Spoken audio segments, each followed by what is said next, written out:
This is the One Big Thought podcast. Well, hey, everybody. Welcome back to the One Big Thought podcast. I'm Andy George, the senior pastor here at Crossroads Fellowship, who is the host and sponsor of this podcast. It is the wonderful church in Raleigh, North Carolina, where I pastor. So grateful that you joined us on this episode. Before we jump into part 3 of a multi-part little series around how do I do life and ministry around inspiration and not frustration, I just want to encourage you on a front end. Listen, if you are listening from anywhere, and if there's anything that we can ever do for you, I always want to make sure that that is known and that that's available. That one of the things that we really truly mean when we say is that we want to be a place that can give resources to people. So if there's anything that you see that we have that we can help you with in your journey and in your ministry or in your leadership, please make sure that you reach out to us. You can do so by going to info@crossroads.org. Send us a message. Let us know. Also, speaking of this podcast, be sure to share this podcast. If you get a chance, go ahead and rate it and leave some comments, leave some questions. And we really do enjoy having you on this journey. So here we go. We're going to jump into part 3 of a multi-part podcast little series around how do I live life out of inspiration and not frustration.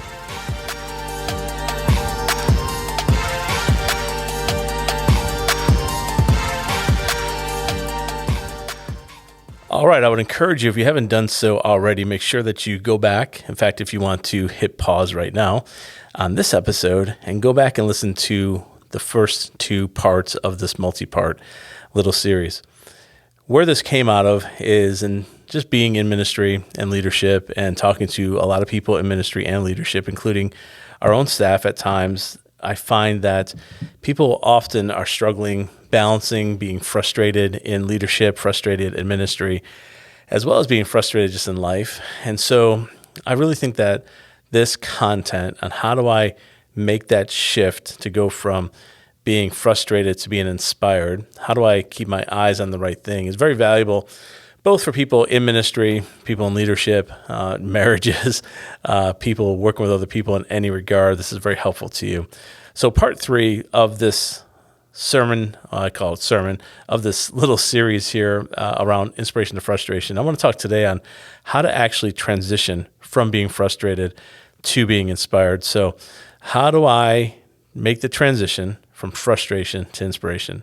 So listen, the shift from frustration to inspiration in ministry and life and leadership begins honestly with a conscious mental decision to choose a better path. Now, I know it's not that easy just to say, well, just think differently, just think positively.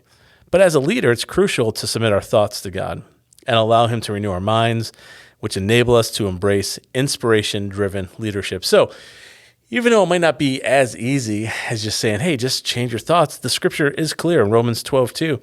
It says, do not be conformed to this world, but be transformed by the renewing of your mind, that by testing you may discern what is the will of God, what is good, what is acceptable, and what is perfect. So even though it might not be as easy as just changing your thought life, it is biblical to have God renew your thoughts and change that. So to go from frustration to inspiration has to be that conscious mental decision that, you know what, I want to choose a better path. So the transition from frustration to inspiration, I want us to focus on a few steps here. So I'm going to give you a couple of steps.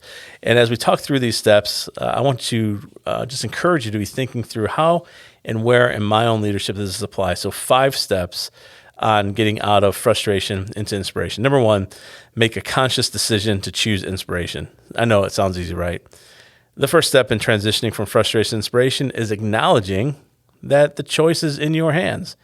Making a conscious decision to pursue an inspiration-driven mindset, you empower yourself to overcome negativity, to overcome and embrace a more positive, faith-filled approach to your ministry. This decision involves submitting your thoughts, struggles, doubts to God, trusting that He will provide the guidance and the strength needed to make this decision happen, this transformation happen.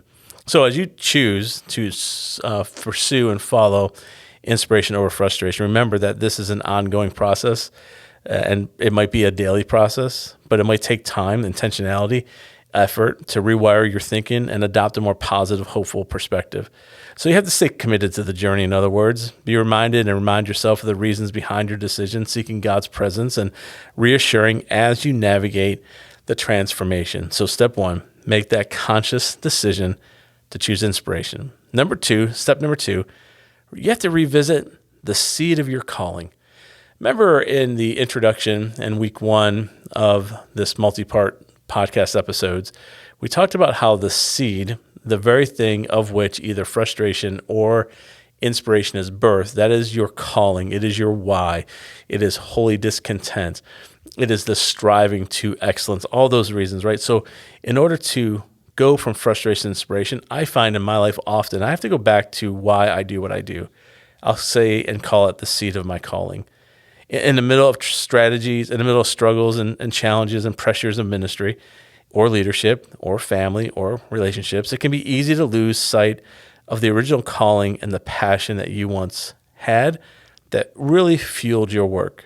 In fact, if you're in ministry right now, I want you to go back. Do you remember the moment that God called you into ministry? Do you remember that moment where you just knew that this is what you were called to do? And to reignite your motivation and rekindle your hunger for God's movement, take that time and just go back and remember that calling. Consider the reason behind the ministry, the reason behind your doing what you do, the vision that inspired you, the impact you hoped it would make in the lives of other people. So by reconnecting with your why, you can recenter that focus on greater purpose of your ministry. You can shift your attention away from the frustrations, the obstacles that may cloud your vision, and this renewed sense of purpose can serve as a powerful driving force, really propelling you forward with renewed passion and conviction. Step one, make a conscious decision to choose inspiration. Step two, revisit the seed of your calling. Step number three, cultivate a hunger for God to move. One key aspect of embracing an inspiration-driven mindset is to cultivate that hunger for God's presence and power in your ministry. That hunger can be nurtured through power, through prayer, through meditation, through studying the scripture. And as you actively seek a deeper relationship with God and a greater understanding of his will for you and your ministry, you stay connected to God's purpose that way. You can more readily recognize that his hand's at work in your life, his hand's at work in your business, in your relationship, in your ministry, in your purpose, refueling and fueling that faith and enthusiasm that you have. So as you hunger for God's movement, his passion, his calling, that hunger for God's movement grows in your life, you also find that your perspective shifts. There's an increased focus in the opportunities and the possibilities rather than the challenges and limitations. So this newfound, I'll call it optimism, it's more than that, but can serve as a catalyst for positive change and growth, both personally and within your ministry. I just know that when you are hungering for God's presence in your life, when you're hungering for his presence, and that hunger grows, all of a sudden you really do start to see things just a little differently. So here we go. Step number 4, you have to embrace holy discontent. Holy discontent. I really like this one. Holy discontent, that's that dissatisfaction with the status quo that drives you towards positive change and growth. So instead of viewing discontent as a negative emotion, recognize that it has a powerful force that can inspire you to pursue God's plan, vision for your ministry. Embrace this discontent as a catalyst for change, using it to motivate your purpose of a deeper understanding, a deeper relationship with God, and a more profound impact on those in your services. Listen, you can channel that discontent into a desire for growth, into transformation. You can turn that frustration into inspiration, allowing this powerful emotion to propel you forward in your ministry rather than holding you back. So don't view, if you're sitting here right now and you have a discontent for what's happening in your ministry, you can look at that and be pretty frustrated by that, or you can see that that's like that fuel that you might need to spur you on to change. So step number 1, make a conscious decision to choose inspiration. 2, revisit the seed of your calling. 3, cultivate a hunger for God to move. 4, embrace a holy discontent. And number 5, seek God's guidance in renewing your mind. Ultimately, seek God's guidance in renewing your mind. It's kind of what I talked about in the intro of this episode. As you work to transition from frustration-driven to inspiration-driven, seek God's guidance. It's essential.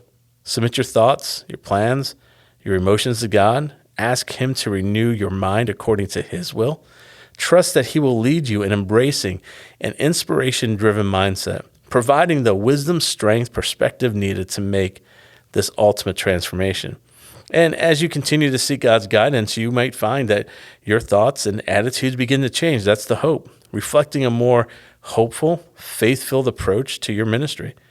And by relying on God's wisdom and direction, you can effectively overcome the frustrations that once held you back and step into a new season of inspired leadership and spiritual growth.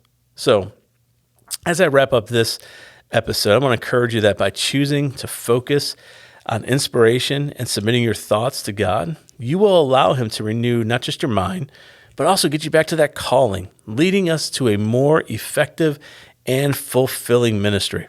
By reconnecting with that seed of our calling, we can reignite our passion, cultivate a hunger for God's movement, and embrace holy discontent to drive positive change and growth in your ministry. Well, hey, that's a good stopping point. Next episode, we're going to talk about being a person of God versus being a worker for God. I think that's an important thing in our leadership, that we got to be a person of God before we are a worker for God. But I do hope that this episode helped you as we continue to understand of what does it actually look like to transition from frustration to inspiration in our ministry and in our life.